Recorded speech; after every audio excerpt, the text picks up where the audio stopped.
ओम गुरु ब्रह्मा गुरु विष्णु गुरुदेवो महेश्वर गुरु साक्षात् परब्रह्म तस्मै श्री गुरुवे नमः। श्री श्री गुरु दत्तात्रेयाय नमः। श्रीपाद శ్రీవల్లభాయ నమః। అందరికీ గురు దత్తాత్రేయుని ఆశీస్సులు అందరికీ ఉండాలని, అలాగే శ్రీపాదవల్లభుని యొక్క కరుణా కటాక్షాలు అందరికీ ఉండాలని ఈ వీడియో అందరికీ షేర్ చేయండి, సబ్స్క్రైబ్ చేసుకోండి. పిఠాపురం ఘన చరిత్ర దాంట్లో ముందు మనం 2 వీడియోలు చిత్రాడ గురించి పెట్టుకున్నాం. అలాగే ఇప్పుడు ఈ ఘన చరిత్రలోకి వెళ్ళినప్పుడు చూసుకుంటే ఈ గురు చరిత్రలో ఒక విధానంగా లోతుగా ఆలోచిస్తే పిఠాపురంలో శ్రీపాదవల్లభుని యొక్క సంస్థానాన్ని కానీ, దత్తాత్రేయుని యొక్క అవతారణ విధానాన్ని కానీ ముగ్గురు దేశవ్యాప్తంగా ప్రచారంలోకి తీసుకొస్తారు. వాళ్ళ వల్ల ఎంతో అభివృద్ధి అవుతుంది అని గ్రంథాల్లో రాయడం జరిగింది.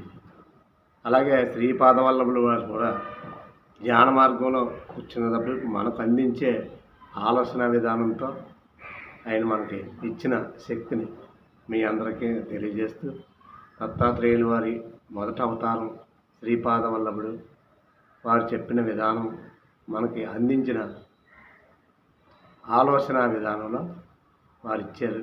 ఈ విషయాలన్నీ కూడా సక్రమంగా వారే మనకి తెలియజేస్తున్నారు.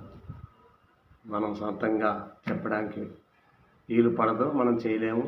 మనం కూడా దానికి మించిన స్థాయి కూడా మనది కాదు. కాబట్టి అందరూ కూడా భక్తజనులందరూ కూడా హృదయపూర్వకంగా దివ్యాత్మ స్వరూపులైన మీరందరూ కూడా ఒకటి ఆలోచించండి. ఈ చరిత్రని ఎవరు పారాయణం చేస్తే వారికి సుఖశాంతులు కలుగుతాయి. అలాగే దత్తాత్రేయుని మంత్రాలు ఎన్నో ఉంటాయి.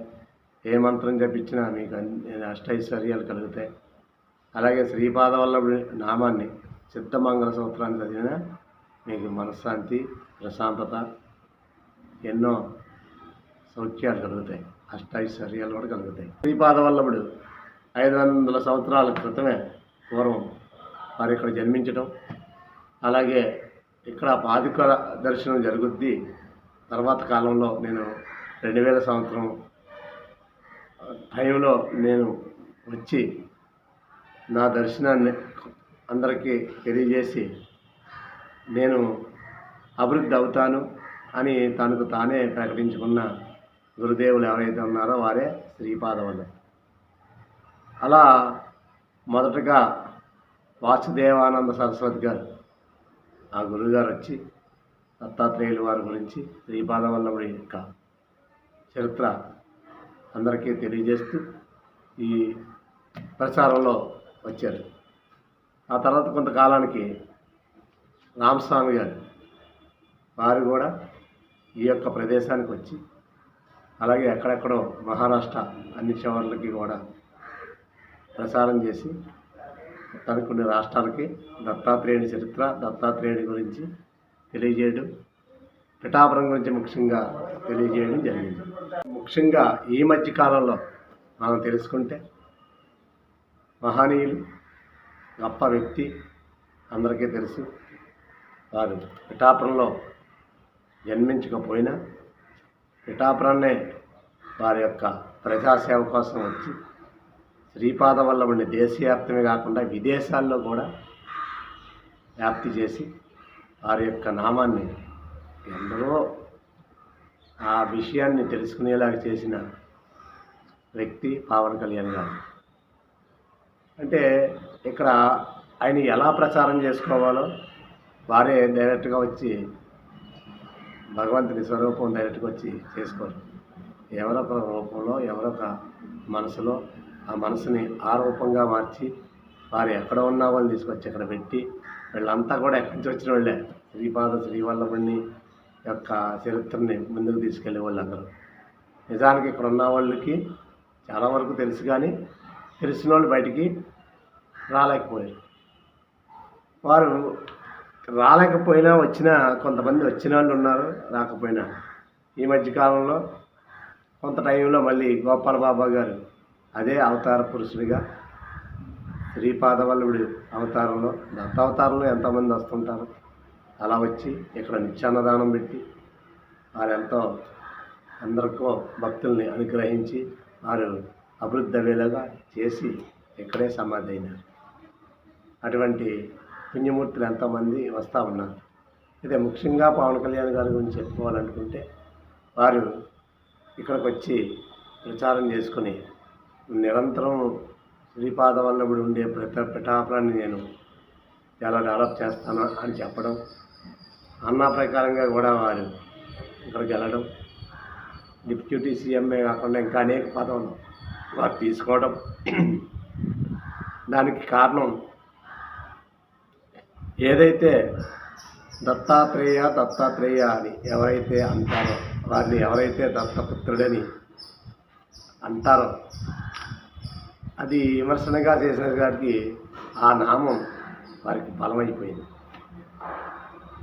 మీరు ఆలోచించండి, నన్ను తిట్టి మిమ్మల్ని తిడుతూ నేను దత్తపుత్రుడు అన్నాను అనుకోండి, అది ఎవరి నామం? దత్తాత్రేయుని యొక్క నామం. ఆ దత్తాత్రేయుడే ఈయన ఎక్కడెక్కడో చేసిన పోటీ చేసి అక్కడే చేయొచ్చు కదా, ఇక్కడికి తీసుకొచ్చి వీరిని అభివృద్ధి చేశారు. అంతే. ఎవరితోడైతే సరే మనం దత్త అన్నామంటే చాలు, ఆ దత్తాత్రేయుడే అనుగ్రహిస్తారనమాట. ముఖ్యంగా అర్థమైందా? కాబట్టి అందరూ కూడా దత్తనామాన్ని జపించుకోవడంలో ఎక్కడ వెనకాడద్దు. ప్రతి ఒక్కరూ దత్తాత్రేయుని యొక్క నామం జపించండి. మరి దత్త చరిత్రలో ఇక్కడ ఎంతో అభివృద్ధి చేసి వారు ఇక్కడి నుంచి అందరినో భక్తుల్ని తయారు చేసి వారు నిరంతరం ఎంతోమందికి దృశ్య స్వప్నాల ద్వారాగా ఎన్నో విషయాలు తెలియజేస్తూ ఉన్నారు.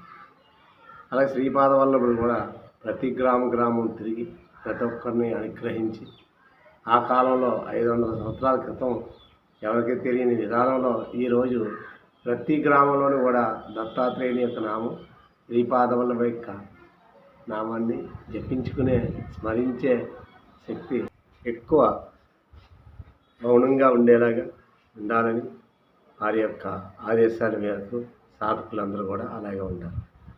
దత్తాత్రేయుని యొక్క విధానంలో నడిచేవాళ్ళు ప్రతి ఒక్కరు కూడా అవధూతలు అలా ఉంటారు. ఎప్పుడు ఏదో ఒక ఆలోచన శక్తితోటి ఎవరితోనో మాట్లాడుతున్నట్టు, ఎక్కడో చూస్తున్నట్టు, ఎక్కడో మాట్లాడుతున్నట్టు ఉంటారు.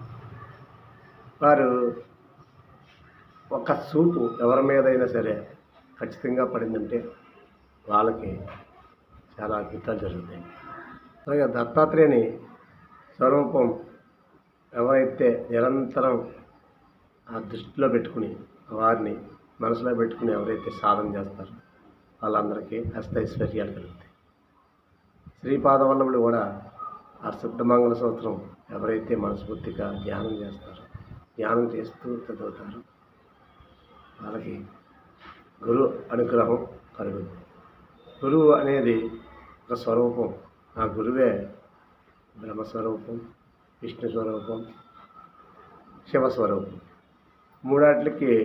మూడు యొక్క స్వరూపాలకి అతీతమైన శక్తి ఏ రూపం తీసుకున్నా మూడాట్లకి అతీతమైన శక్తి ఉంటుందన్నమాట. అందుకు అహం బ్రహ్మస్మి అన్నారు. అహం అంటే నీ యొక్క శక్తిని, అహం తీసినప్పుడు నీ శక్తి పెరుగుతుంది. ఆ శక్తిని నువ్వు ఎవరి మీద అయితే దృష్టి పెడతావో వారికి, ఎవరికైతే నీ సహకారం కోరి వస్తారో వాళ్ళందరికీ కూడా, నీ నీడను ఎవరైతే నడుస్తారో, నీతో ఎవరైతే స్నేహంగా ఉంటారో, నీవు ఎవరింటికైతే వెళ్తావో వాళ్ళందరూ కూడా సుఖశాంతులతో సంతోషంతో ఉంటారని శ్రీపాదవల్లభుల వారు చెప్పి వారు కూడా అలా ప్రయాణం చేశారు. కాబట్టి వారు ఇప్పుడు ఉన్న భక్తులకి అందరికీ చెప్పడం, స్వప్న దర్శన రూపంలో చెప్పడం జరుగుతుంది. అటువంటి మార్గంలో మనం ప్రయాణం చేసేటప్పుడు చాలామంది మనల్ని కూడా, మీరు సాధకులు ఎవరన్నా ఉంటే సాధకులను కూడా ఒక రకమైన ఇదిగా చూస్తూ ఉంటారు. అంటే పిచ్చి రూపంలో తల విరగబోసుకుని తిరుగుతున్నారు రూపంలో. ఏదో తిరుగుతున్నారు, ఎందుకు తిరుగుతున్నారో తెలియదు అన్నట్టుగా చూస్తూ ఉంటారు. వాళ్ళందరూ కూడా ఎవరు ఏం చూసినా మనకు కావాల్సింది వారి యొక్క స్వరూపం, అంటే శ్రీపాదవల్లభ యొక్క స్వరూపాన్ని మనం ధ్యానం చేసుకోవడం. వారి యొక్క రూపంలోనే త్రిగుణాత్మకమైన త్రిమూర్తులు శక్తి మనకి అందుతూ ఉంటుంది. మరి ఆ శక్తి ఎలా అందుద్ది అని మనం ఒక ఆలోచన పెడితే, మనం ఎప్పుడైతే సాధనలో కూర్చొని సాధన చేస్తామో ఆ సాధన శక్తి అంతా కూడా మూలాధారానికి శక్తి, మూలాధారంలో సుషుమ్నా నాడి ద్వారాగా షట్చక్రాలు ప్రయాణం చేసి, ఆ షట్చక్రాల నుంచి ప్రయాణం చేసిన జీవుడు ఇక్కడికి ఆజ్ఞచక్రంలోకి వచ్చి ఆజ్ఞచక్రంలో ఉండే లీలలు అన్నీ ఎన్నో చూపిస్తూ ఉంటాడు ఆ స్వామి. అవన్నీ చూసి తరించి ఆనందం పొందుతూ ఉంటాడు అన్నమాట. ఆ పొందిన ఆ శక్తితోటి ఇంకా క్షణం మంచి అద్భుతమైన సాధన చేసుకుంటూ త్రిపూటికం అంటారు. త్రిపూటికం నుంచి ఇంకా పైకి వెళ్ళి సహస్రారానికి వెళ్తే అప్పుడు నీకు కమలం వీక్షించి ఆ కమల పువ్వులో ఉండే లక్ష్మీ తేజస్సు ఎంత బంగారు తేజస్సు ఉంటుందో చెప్పలేని వర్ణించలేని తేజస్సు అంతా కూడా నీకు కనిపించి నీకు ఏది కావాలో అది కూడా ఆ సహస్రాలలో ఉండి అమ్మవారు మనందరికీ అందిస్తూ ఉంటుంది. అందుకే స్త్రీమూర్తులు అందరూ కూడా దేవతా స్వరూపులు, దేవతా శక్తి స్వరూపులు అని చెప్తారు.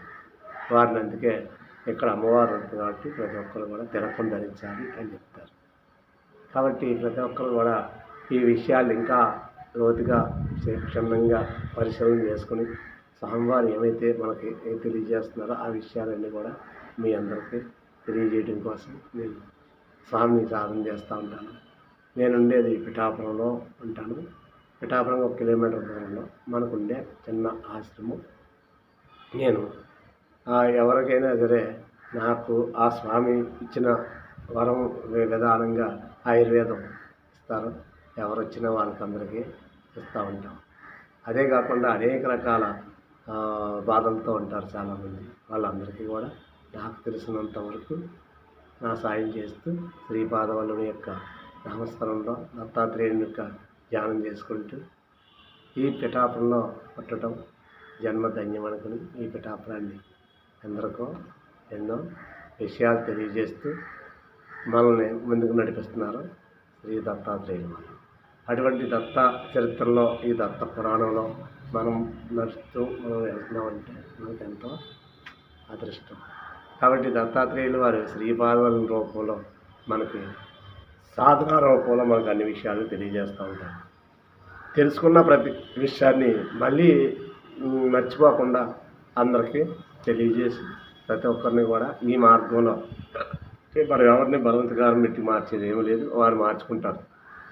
శ్రీపాదవల్లు వారు ఎవరిని ఎలా మార్చుకోవాలో వారికి తెలుసు. వారి దర్శనమిచ్చి వారి చెంతకు చేర్చుకుంటారు.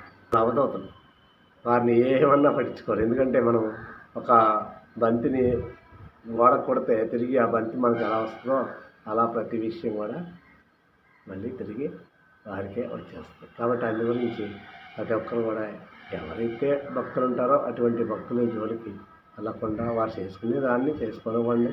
వీలైతే మీరు చేయండి. అవసరమైతే వాళ్ళకి మీరు సాయం చేయండి. అవసరమైతే వాళ్ళు చేసే పనిలో మీకు కుదరకపోయినా వాళ్ళు చేసే సాధనలో మీకు కుదరకపోవచ్చు. మీ రూపంలో ఏదో ఒకటి సహకారం అందించి వారికి ఇంకా ప్రోత్సాహకారం అందిస్తే వాళ్ళు అనేక శక్తి సంపన్నులై ఇంకా మీకు ఎన్నో అవకాశాలు తెలియజేస్తారు. అటువంటి శక్తిని మనం సంపాదించుకోవాలి. కానీ మనం మానవుడిగా ఉన్నాం కాబట్టి మనందరికీ కూడా కర్మతో పుట్టాం. ఈ కర్మ అంతా కూడా అది అగ్నిలో కాలినట్టు ఆ కర్మ అంతా జ్ఞానం చేస్తే కర్మ కాలిపోదు. కర్మ లేకుండా పోదని గురువులు చెప్తా ఉన్నారు. అటువంటి చెప్పేవారు వారే, వినేవారు వారే, ఇలా చూసేవారు కూడా వారే. అందుకే ఈ వీడియోని తప్పకుండా లైక్ చేయండి, సబ్స్క్రైబ్ చేయండి, అందరికీ తెలియజేయండి.